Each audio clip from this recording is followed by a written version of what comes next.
Chapter 15. The Diaries of a Madman. 8,000 years ago, on Malice's ship. "Take a look at that, Korath," Malice said. "That is a brand new planet, just waiting for us to purge it of its sin and evil. Today, I'm going to show you how to save not just a race of people, but a planet of people. They will join our cause of peace and unity for the world, or they will be purged." "Do you think they will join us so easily?" Korath asked. "The last planet we went to didn't comply like you thought they would. If you keep killing everyone on these planets, then there will be no one left in the universe." "Ha! I assure you there is a reason for everything I do. When I found you for the first time, you had no sense of direction. You had anger and fury in your blood. You had the passion required for making a good leader, and you wanted a way to make the evildoers of the world pay. Now, I ask that you have faith in me as your leader, and know there is a reason behind everything." "What about the Elder Gods? They aren't going to like that you're doing this. Do they even know that you created the Allstone?" Korath asked. "How dare you mention those fools in front of me!" Malice screamed. Korath backed away in fear. This was the first time he'd ever seen Malice explode at him. Sorry, Master. I didn't realize that you hated them so much. What happened?" Malice took a deep breath. "Those self-righteous fools think the universe revolves around them. I offered to create an army of soldiers that would have the power of dragons. I offered to create weapons technology for them and many other things of which they declined. They told me I was seeking too much power, and that I needed to back down. I decided to take a break from Starry Haven and go off on my own. I created the Allstone simply out of disgust of the Elder Gods. I wanted something that would make me more powerful than anyone in the universe. The Allstone is the weapon that secures my safety against my foes." Korath watched as Malice put the Allstone into a large holder at the front of his armor. It lit the armor up like a cosmic storm. Malice began speaking again. "Trust me, there is going to come a day very soon when the Elder Gods come after us and any other followers we may have. You'll be glad that we have the Allstone and not them. I even prepared myself in advance for that exact situation. I placed a binding spell on the Allstone. If I am ever imprisoned, then the Allstone will be able to break me out. It will take a very long time to break me out, but the more people who use the Allstone's power for themselves will only be helping to release me. It's one thing those arrogant fools in Starry Haven will never see coming. Now, let's go and lighten a planet." Korath stood next to his master as they transported from the ship down to the planet's surface. The planet had an interesting terrain. Gold buildings and rocky sands were lined against beautiful bodies of water.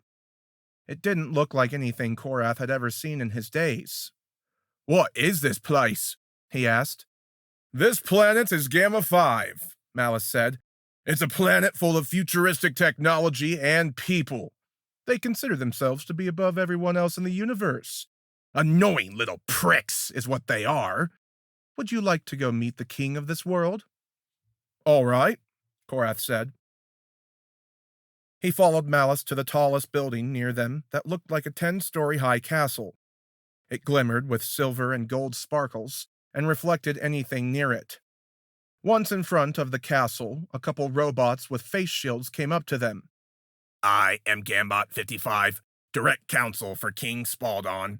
What is your business on Gamma 5? "To speak with your king, of course," Malice said with a twisted smile. "I'm here with a proposition for him. My name is Malice."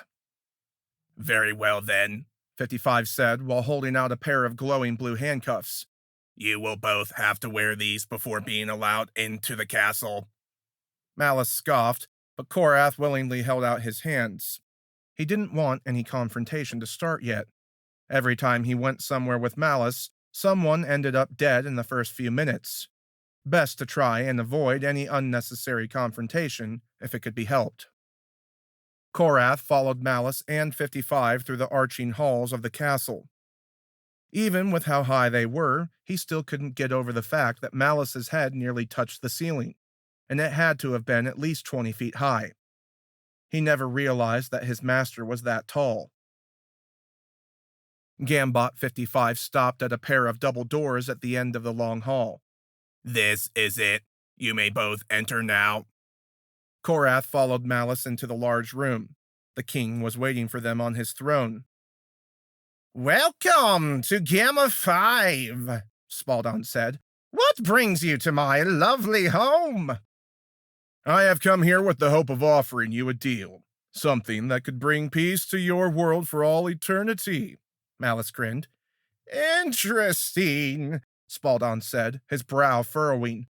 "What is this deal you offer?"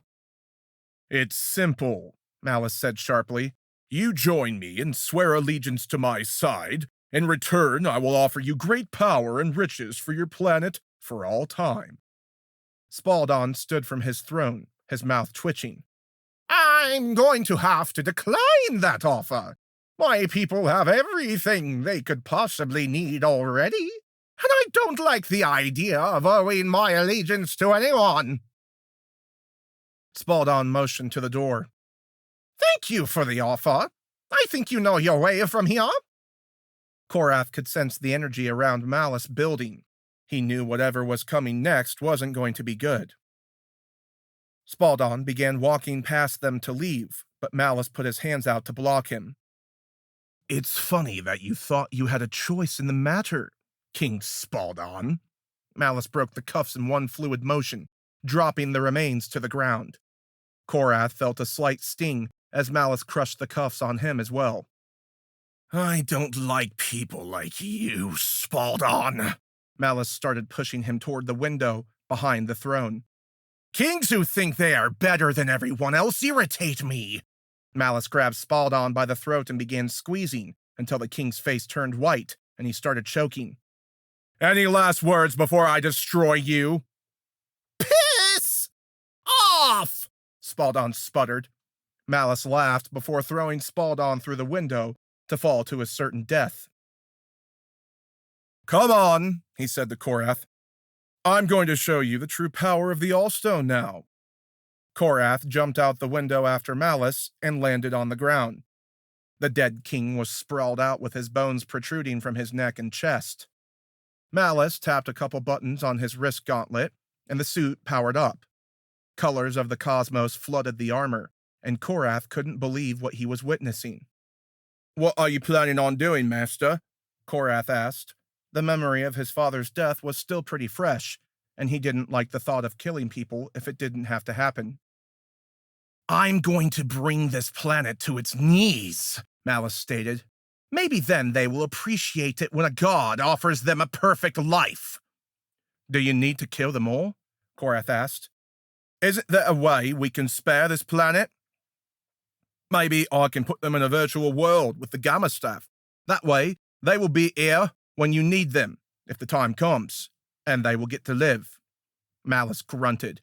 "No, Korath. They need to be taught a lesson.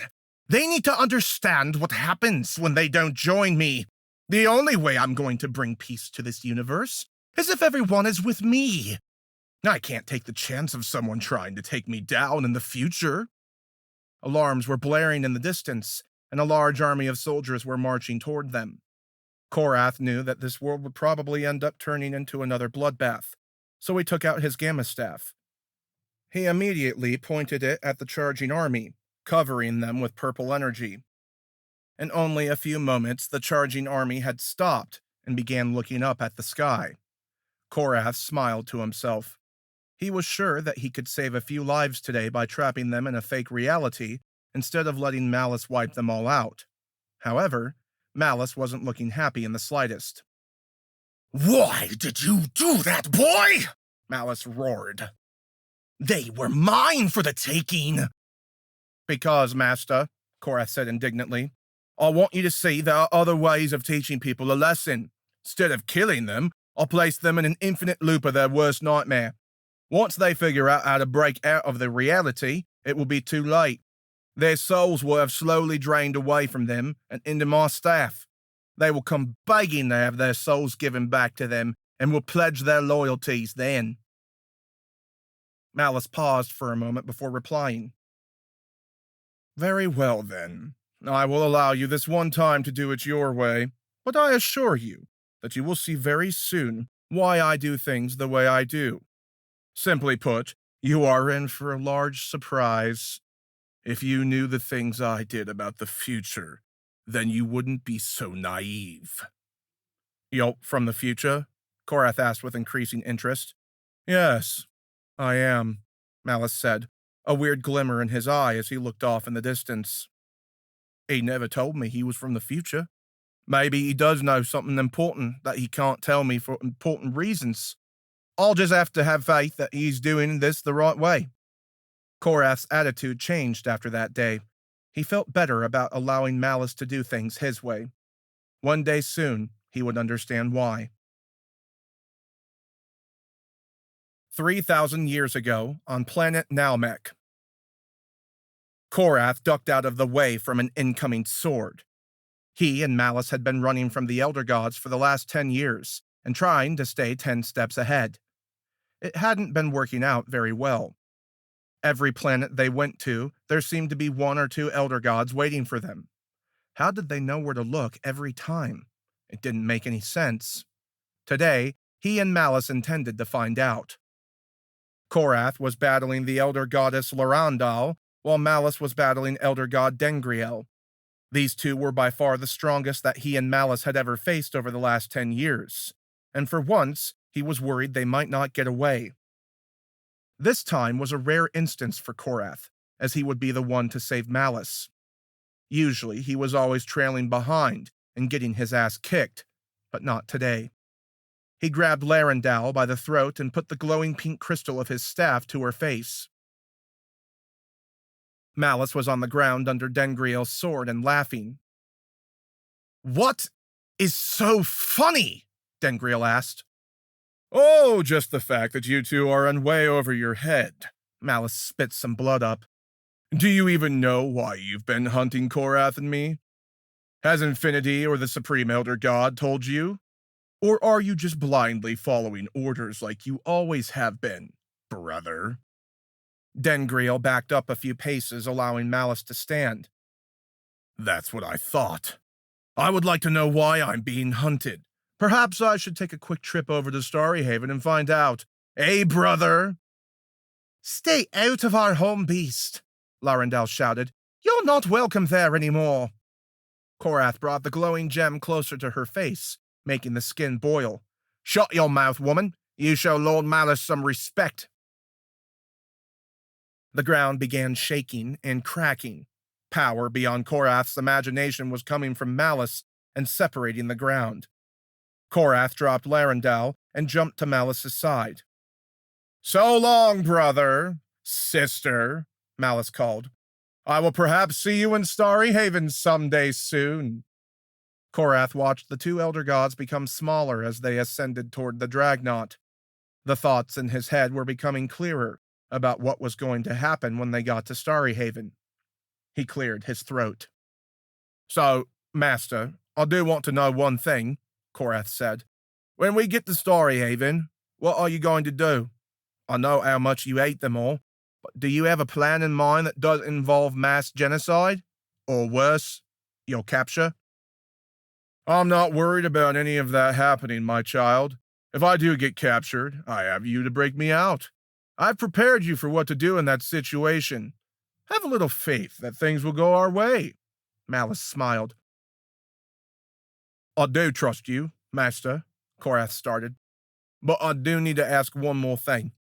You told me years ago that you would bring my father back to life. Why haven't you done that yet? Because I do not have enough power to do so. The Allstone becomes more powerful the more I use it. Unfortunately, the only being that has brought someone back to life is Infinity, and I do not have that amount of power yet.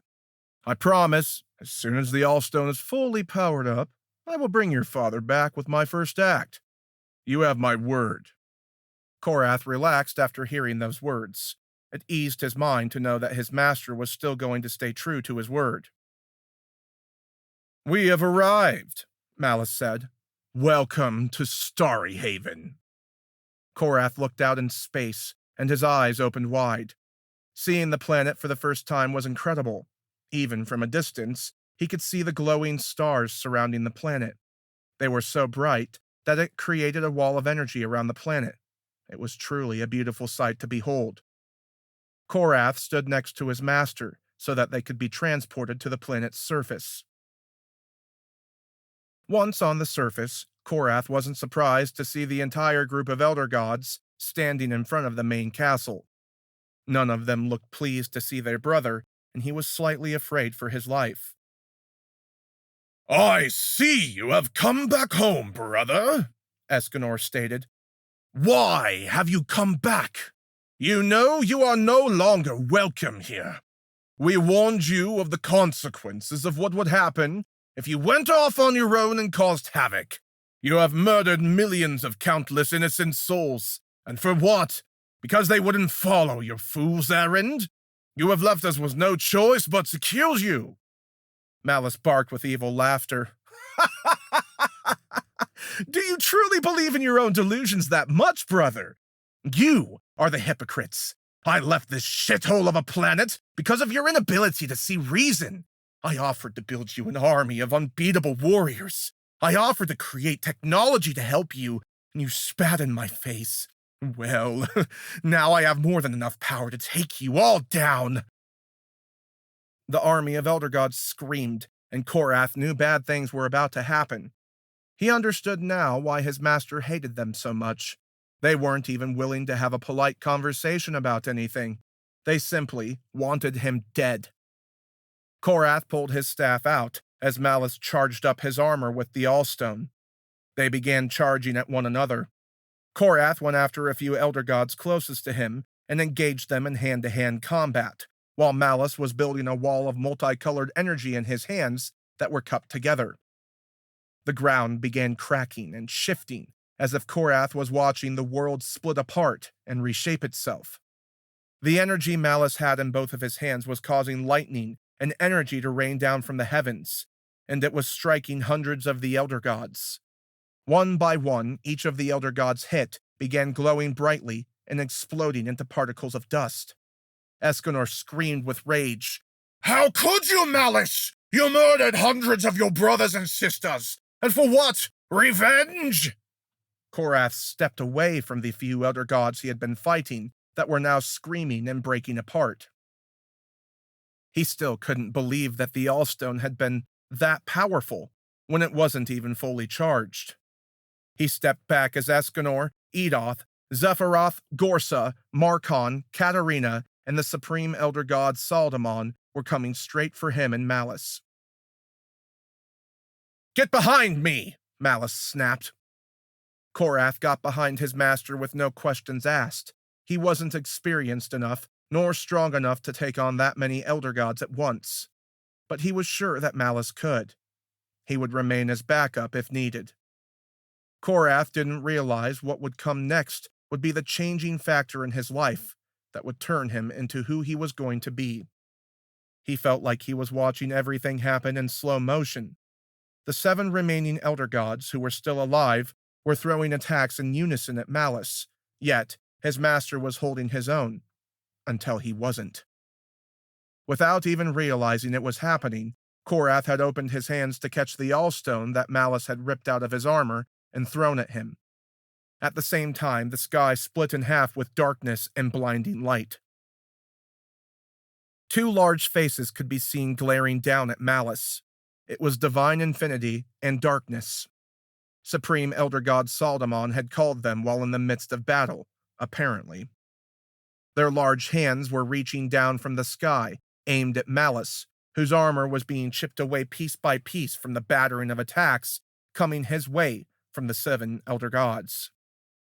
The next events happened so fast that Korath wasn't even sure if he was experiencing it for himself or if he was in a dream. Malice turned back to Korath. "Take the Allstone and go to my ship and leave. Go find more warriors and willing allies. This is where I get locked away, my young warrior. I knew this day would come, but I also know that you will get me out one day. And when that happens, I will bring your father back to you. Now get out of here! Malice turned away from Korath. I will free you, my master, Korath screamed as he began ascending toward the ship. You have my word. Korath then disappeared from sight and landed on the Dreadnought.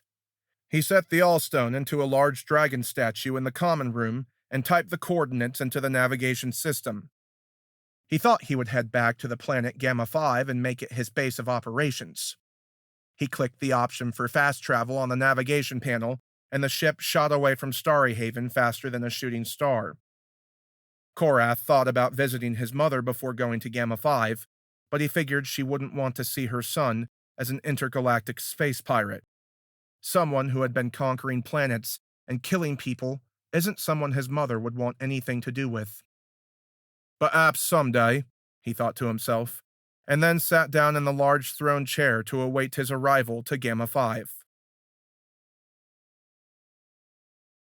300 years ago, on Earth. Have you selected someone to take your place, Karnak? Korath asked. Yes, I have, Karnak replied with an evil smile. There is a very promising and powerful man in the kingdom of Targus by the name of Jaren Zane. He even has a couple sons as well, so perhaps they could be promising future candidates. I am going to need some way to pull him away from Targus. I don't think walking into Targus and asking for him to come with me is going to work. Do you think you could assist with it? Korath nodded. Yes, I can go find Soramai, the Dark Prince, and have him help start a conflict against one of the allied kingdoms to Targus. That should be enough to pull Jaren away, and then we will be able to take him then. I'll have Soramai bring him after the war is over. I have some off-world business that needs to be taken care of. Karnak nodded gratefully. Very well, then. That should work just fine. Do you want me to send the dragon with you? No, Korath replied, waving his hand dismissively. I don't think that will be necessary. I'll go find Soramai wherever he's hiding out at, and then go start the conflict. Once I've verified that Jaren is there, and know that Soramai won't have any issues bringing him back, I'll be on my way. Making his way toward Bloodthorn, Korath tried thinking of a way to cause a big enough conflict that would require the presence of Targus's biggest fighters. I can't let my master down. Getting Jaren to join the council is important, and I know that the sooner I get Malice released from his prison, the sooner I'll have my father back.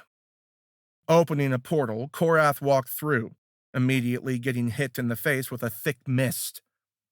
Bloodthorn was known for having a large amount of moisture in their air that mixed with the red soil surrounding their kingdom. The fact that it was so thick nearly gave the appearance of blood in the air and made it near impossible to see the castle or the village from afar. Thinking to himself, he knew that Soramai would be hidden somewhere here in the kingdom.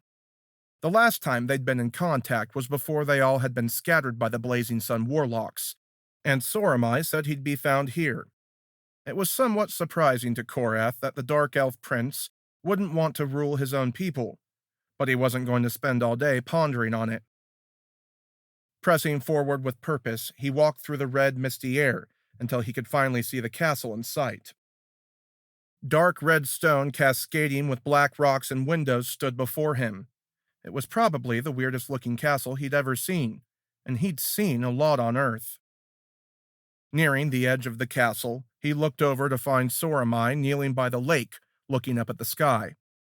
Walking up to the elf, he held out his hand as he neared him, but before he could even make contact, the elf had disappeared.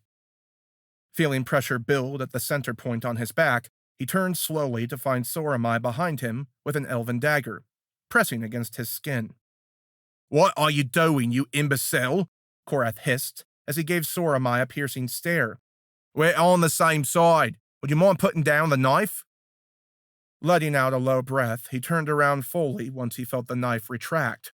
Looking into the eyes of Soramai, he found the elf prince looking smug, a taunting smile on his face. "What's so funny, you little brat?" Korath demanded, pointing his finger towards the elf. Oh, nothing, Soramai replied in a casual tone, showing he wasn't worried about any possible outcomes that may come from messing with Korath. I sensed you coming from a mile away, Korath. You're getting sloppy in your old age.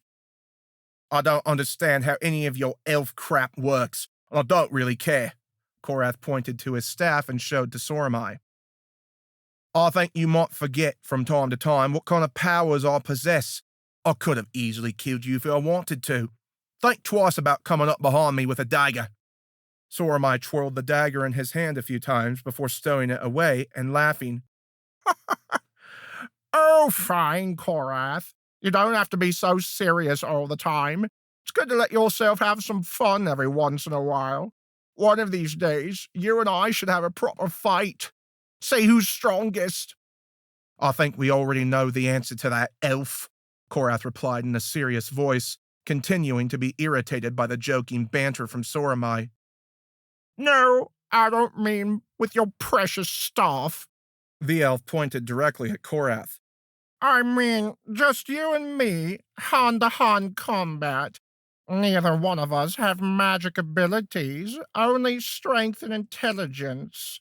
So, do you accept my challenge? Korath grunted unenthusiastically before answering. Fine, whatever. Someday I'll fight you one-on-one, but that's not what I'm here for. Karnak needs you to start a war against Targus and Vasilius. There's a man by the name of Jaren that Karnak wants as his replacement for the leader of the council. I'm here to get this started, and as soon as I see you have Jaren secured, I'm leaving Earth for a few years. Soramai nodded and grabbed a long, mahogany bow from the ground with a pack of arrows, before setting both over his back and giving Korath another one of his famous creepy smiles. Well then, what are we waiting for? Let's go cause some chaos! Korath fell in behind the elf to follow him toward battle. Present day. Korath opened his eyes and sat up. Thinking back on all his memories was tiring, and he felt like sleeping for 100 years.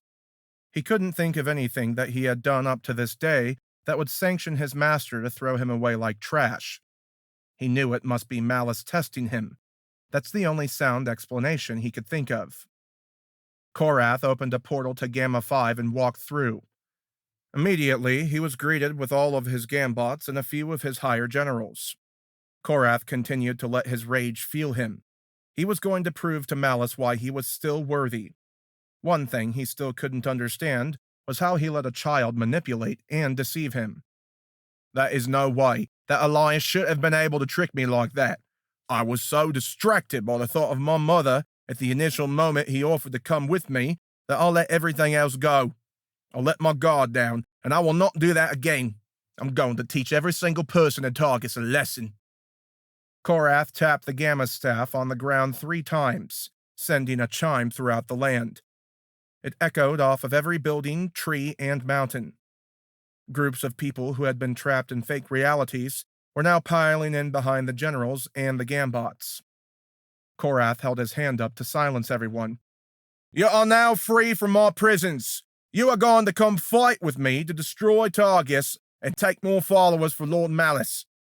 If you prove yourselves in this fight, then I assure you that there will be riches beyond your wildest imagination when it's all over. I may even give you your souls back. Korath began walking toward the compound where his armor was stored. Before he got too far away, he turned around to his generals. I want you all to begin combat training regiments and work every day this week. We will go to Targus in 5 days. Korath received confirmation from his generals and Gambots, as well as cheers from everyone else. Feeling satisfied, he walked into his compound to get some much-needed rest.